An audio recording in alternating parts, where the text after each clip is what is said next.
Welcome web friends, मैं नीलेश माली sir आप सभी का इस वीडियो में मेरी तरफ से और मेरी स्कूल की तरफ से स्वागत करता हूं। So welcome back friends my YouTube channels and my videos energetic economics. So in the previous lectures we were start our last chapter number 5, staffing as a part of human resource of management. So in the last lectures we were discuss about our last topics, staffing, concepts, meaning of staffing and characteristics of staffing and what is the importance of staffing. सो दोस्तों अब तक तो हमने ये देख लिया कि staffing जो है वो स्टाफिंग का मतलब क्या है, स्टाफिंग का कॉन्सेप्ट किस तरह से शुरू हुआ और उसका इम्पोर्टेंस क्या है। अब हमें ये देखना है कि staffing as a human resource management में कैसे कन्वर्ट हुआ। तो ह्यूमन रिसोर्स मैनेजमेंट जो है वो ह्यूमन रिसोर्स मैनेजमेंट में धीरे धीरे स्टाफिंग जो है वो स्टाफिंग किस तरह से चेंज किया गया। तो human resource management is the process of planning for recruiting necessary staff and developing it for the achievement of enterprise objective. So human resource management is the process of planning for the recruitment necessary staff. तो मानव संसाधन संचालन जो है उसका main objective जो है, main उसका जो लक्ष्य है वो लक्ष्य क्या है कि department staffing as a human department is the process of planning for recruiting necessary staff. ये एक ऐसी प्रोसीजर है कि स्टाफ जो है वो स्टाफ के रिक्रूटिंग के लिए मतलब कि उनके भर्ती के लिए क्या करना, प्लानिंग करना and developing in for the achievement of enterprise objective. तो बिजनेस एंटरप्राइज जो है वो बिजनेस एंटरप्राइज के जो भी ऑब्जेक्टिव है उन ऑब्जेक्टिव को कंप्लीट करने के लिए, उन ऑब्जेक्टिव को पूरा करने के लिए स्टाफिंग जो है वो स्टाफिंग एक ह्यूमन रिसोर्स मैनेजमेंट जो है उसके बेस पर काम करता है। तो human resource management is the process of planning for recruiting necessary staff. So जो भी रिक्रूटिंग नेसेसरी स्टाफ है उसके लिए and developing it for the achievement of enterprise objective. ये फिर जो बिजनेस एंटरप्राइज है उसका किस तरह से ऑब्जेक्टिव जो है वो ऑब्जेक्टिव कंप्लीट करना है, ये उसे डेवलप करना है। Most of the business enterprise nowadays consider their staffing department as a human resource department. Most of the business units, अधिकतर अगर आप ज़्यादा से ज़्यादा बिजनेस यूनिट्स को अगर देखोगे तो बिजनेस यूनिट जो है वो बिजनेस यूनिट्स अपने कर्मचारी जो है उन कर्मचारियों का सामान्य रूप से भर्ती चयन प्रशिक्षण जैसे प्रोसीजर जो है वो प्रोसीजर शुरू कर रही है। सो इन्होंने अब ये काम जो है वो ये काम एक अलग डिपार्टमेंट बना दिया और उस डिपार्टमेंट को किस नाम से जाना जाता है, human resource department. Human resource department मतलब मानव संसाधन संचालन। Generally staffing include recruitment, selection and training. आप अंडरलाइन कर सकते हैं कि अगर जनरली देखा जाए तो staffing includes recruitment, selection and training. Staffing जो है वो स्टाफिंग यहाँ पर इंक्लूड था किसके साथ, तो पहले रिक्रूटमेंट, रिक्रूटमेंट मतलब क्या, भर्ती के साथ। सिलेक्शन मतलब चयन की प्रोसीजर्स एंड ट्रेनिंग, ट्रेनिंग मतलब क्या, प्रशिक्षण। तो जनरली अगर आप देखोगे तो स्टाफिंग में ये तीन बातें तो खास होती है। पहले तो रिक्रूटमेंट मतलब भर्ती करना, सिलेक्शन मतलब चयन करना, उसके बाद उन्हें ट्रेनिंग देना। It also includes materialist facility, progressive wage system and employee welfare, while human resource management includes growth of development of personnel। अगर देखा जाए फ्रेंड्स तो यह क्या बताया गया है कि it includes also materialistic facilities, हो सके तो उन्हें दूसरी बहुत सारी मटेरियलिस्टिक फैसिलिटी मतलब कि जो उन्हें जो भी फिजिकल फैसिलिटीज़ है, जो भौतिक सुख सुविधाएं, वो भौतिक सुख सुविधा देना। Progressive wage system, progressive wage system मतलब क्या, उनका जो वेतन है वो वेतन बढ़े इस तरह की कोशिश करना। एंड एम्प्लॉयज़ वेलफेयर, और साथ ही साथ जो कर्मचारी व कर्मचारी कल्याण की योजना करना। While human resource management includes growth and development of personal, और साथ ही साथ अगर देखा जाए तो while human resource management includes growth and development of personnel.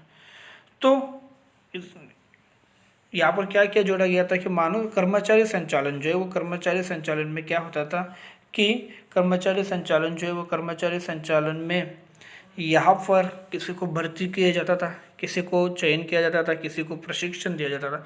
लेकिन ह्यूमन रिसोर्स में क्या है कि पूरा कर्मचारी जो है मतलब जो स्टाफ है वो स्टाफ का क्या होगा, growth and development of personal. जो भी कर्मचारी है उन कर्मचारियों का ग्रोथ या डेवलपमेंट जो है वो डेवलपमेंट होना चाहिए। Formally the meaning of staffing was confined to filling up to vacancies only, but today it has become a part of human resource management. Formerly, the meaning of staffing was confined to filling up to of vacancy only, but today it has become a part of resource management.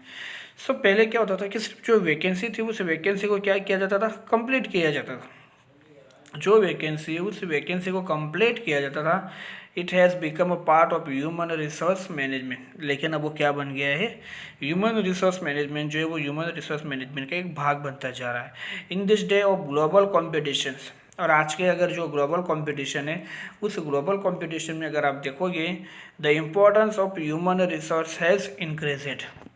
तो जो human resource है उस human resource का important जो है वो क्या हो रहा है, इंक्रीज हो रहा है।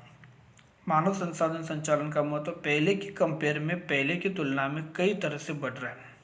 Considering other factors of production to be not worthy of human resource has increased.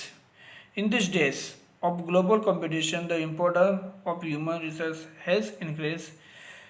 Considering other factors of production to be not worthy, good result can be achieved by reconciliation of the staff is loyalty, efficiency, satisfaction and cares.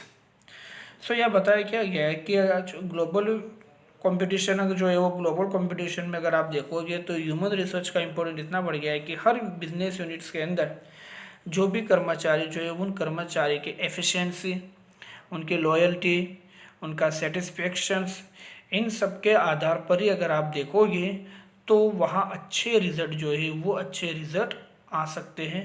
अगर कर्मचारी की care की जाए, उन्हें अगर satisfied रखा जाए, उन्हें एफिशिएंट रखा जाए, उन्हें लॉयल्ट रखा जाए तो काफ़ी अच्छे रिजल्ट जो है वो आ सकते हैं। So the process of human resource management can be divided into 2 parts. तो जो ह्यूमन रिसोर्स है वो ह्यूमन रिसोर्स के जो भी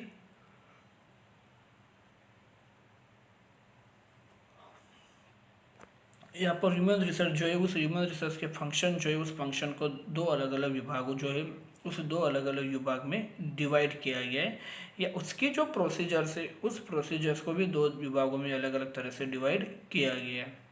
ठीक है, अब वो डिवाइड करना कैसा, तो पहला है concerned with manpower and second है concerned with compensation and development of staff. तो पहला जो है वो concerned with manpower planning.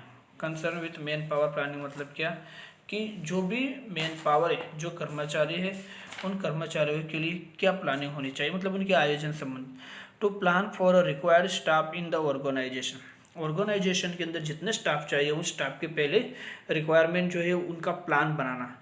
And increase the staff through new appointment.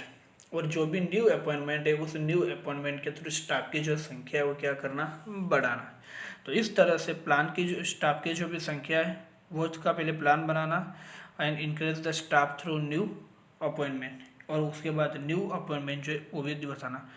According to the time and situation necessary and selective reduction in staff. According to the time and situation necessary and selective reduction in staff.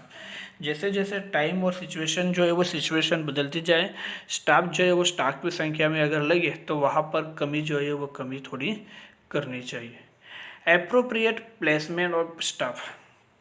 सही कर्मचारियों को सही योग्यता अनुसार काम जो है वो काम सौंपना, प्रत्येक कर्मचारियों को उसकी योग्यता के अनुसार काम देना। सो इसलिए कहा गया एप्रोप्रिएट प्लेसमेंट ऑफ स्टाफ। जो भी स्टाफ है उस स्टाफ को एप्रोप्रिएट प्लेस पर वर्क देना। To keep the staff constantly active and enhance their knowledge. हो सके तो स्टाफ जो है वो स्टाफ को कंटिन्यूसली एक्टिव रखना, और एक्टिव रखने के बाद उनका जो भी नॉलेज है वो नॉलेज को क्या करना, बढ़ाना। ठीक है। सेकंड जो है वो सेकंड प्रोसीजर जो है वो है concern with compensation, concern with compensation in development of staff. तो इसमें क्या करना है कि कर्मचारियों को कौन कौन सा कंपेंसेशन आप दोगे, उनका रिटर्न क्या दोगे, या उनका जो भी डेवलपमेंट है उस डेवलपमेंट के लिए कंपनी को कौन कौन सी बातें जो है उन बातों के ऊपर ध्यान देना चाहिए या डिस्कस करना चाहिए, उसके बारे में यहाँ चर्चा की गई है। तो वो अगर देखोगे तो कंपेंसेशन या फिर डेवलपमेंट के लिए कंपनी क्या क्या कर सकती है, वो कई तरह की बातें हैं, उन सभी के बारे में डिस्कस करना है। सो फ्रेंड वो जो है वो हम लोग नेक्स्ट लेक्चर में करेंगे। तब तक के लिए अभी तक जो पढ़ाया है वो आप रीड कीजिए, लर्न कीजिए। जो हमने आज उसका इंट्रोडक्शन देखा, staff as a part of management, और उसके बाद कंसर्न विथ मैन पावर देखा, और सेकंड टॉपिक जो है वो concern with compensation and development of staff, वो नेक्स्ट लेक्चर में देखेंगे।